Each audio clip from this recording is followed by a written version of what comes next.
ఈరోజు కోడిగుడ్డుతో ఒక variety curry చేసుకుందాము. దానికోసం ఒక గిన్నెలో ఒక 3 నుంచి 4 మీకు ఎన్ని ఎగ్స్ కావాలి, ఎంత క్వాంటిటీ కర్రీ కావాలి అనే దాన్ని బట్టి ఎగ్స్ తీసుకొని దాంట్లో సాల్ట్, పసుపు, ఇంకా కారం కానీ పెప్పర్ కానీ మీ టేస్ట్కి ఇష్టమైనట్టు, నేనైతే కారం వేసుకొని బాగా విస్క్ చేసుకోవాలి. బాగా మొత్తం అంతా మిక్స్ అయిపోయే వరకు ఇలా బీట్ చేసేసుకొని దీన్ని తీసుకొని ఒక ఇడ్లీ కుక్కర్లో కానీ లేదంటే ఒక పాత్ర తీసుకొని అందులో వాటర్ పోసుకొని దీన్ని అందులో పెట్టేసుకొని ఒక 10 to 15 మినిట్స్ మనం స్టీమ్ చేసేసుకోవాలన్నమాట.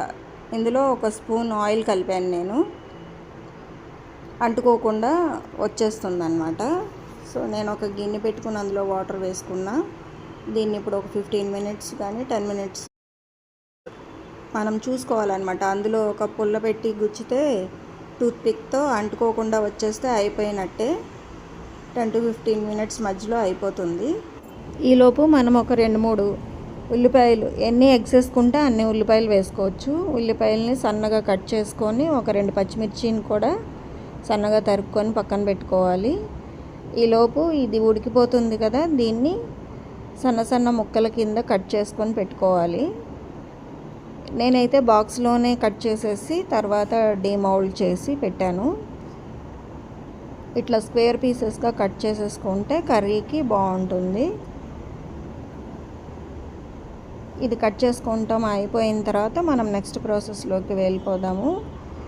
సో ఒక బాండీ పెట్టుకొని దాంట్లో ఈ ఆనియన్స్కి సరిపోయినంత ఆయిల్ పోసుకోవాలి. ఈ కర్రీకి ఆయిల్ అయితే ఎక్కువే పడుతుంది, ఎందుకంటే ఈ గ్రేవీ పార్ట్ మొత్తం ఆనియన్సే కాబట్టి ఆనియన్స్ బాగా వేగాలంటే కొంచెం ఆయిల్ పడుతుంది. సో ఆయిల్ వేసుకొని ఆనియన్స్ వేసేసుకొని మనం ఎర్రగా వేయించుకుందాము. ఆనియన్స్ ఎంత బాగా వేగితే అంత బాగుంటుందన్నమాట కర్రీ. సో ఆనియన్స్ వేయించేసుకొని నేను ఇవి కట్ చేసి ముక్కలు చేసి పెట్టుకున్నాను కదా, చూడండి ఎట్లా ఉన్నాయో. ఇవి ఇట్లా ఉంటాయి అన్నమాట. దీన్ని కోడిగుడ్డు జున్ను కూర అని ఇంకా చాలా పేర్లు ఉంటాయి. కానీ మా చిన్నప్పుడు మాకు ఎగ్ కట్లెట్ కర్రీ అని చెప్పేది. సో మేమైతే ఎగ్ కట్లెట్ కర్రీ అంటాం అన్నమాట.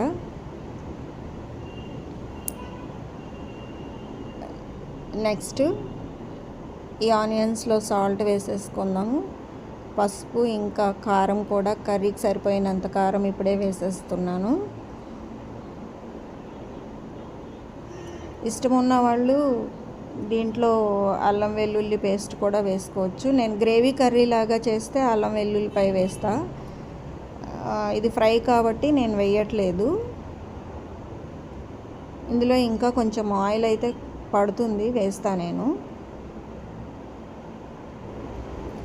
ఇప్పుడు ఇందులోకి కట్ చేసి పెట్టుకున్న కట్లెట్ ముక్కలు, కోడిగుడ్డు కట్లెట్ ముక్కలు ఏవైతే ఉన్నాయో అవి వేసేసుకొని ఈ ఉప్పు కారాలన్నీ దానికి పట్టే వరకు కలుపుకోవాలి. ఆల్రెడీ మనం అందులో ఉప్పు కారం సరిపోయినంత వేసుకున్నాం కదా, ఇంకా దీంతో పాటు కొంచెం సేపు ఫ్రై చేస్తే సరిపోతుంది. దాని తర్వాత మనం వేసుకోవాల్సినవి ఇంకా ఉన్నాయి.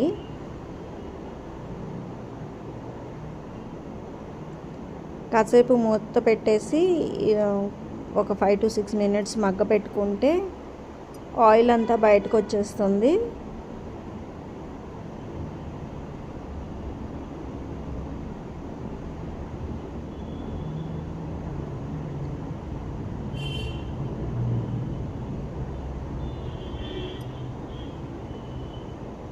కొద్దిగా ఎక్కువసేపు బాయిల్ చేసుకుంటే ఏంటంటే ఇవి ముక్కలు కొద్దిగా గట్టిగా వస్తాయి. తక్కువగా బాయిల్ అయితే కొంచెం కలుపుకునేటప్పుడు మనం చితికిపోతాయి అన్నమాట, కట్ అయిపోతూ ఉంటాయి.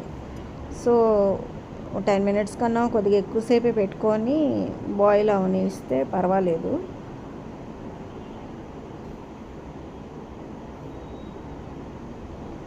ఆయిల్ బయటకు వచ్చేసింది కదా. ఇప్పుడు నేను ఒక 1 స్పూన్ గరం మసాలా వేసాను. అల్లం వెల్లుల్లి పేస్ట్ వేయకపోయినా గరం మసాలా వేసుకుంటే మంచి స్మెల్తో పాటు మంచి టేస్ట్ వస్తుందన్నమాట. ఇప్పుడు ఇది అయిపోయింది. ఇంకా దీంట్లో మనం కొత్తిమీర కరివేపాకు వేసేసుకొని మనం డిష్ అవుట్ చేసేసుకోవచ్చు అన్నమాట. ఇంతేనండి, కోడిగుడ్డు cutlet fry ready. Thanks for watching.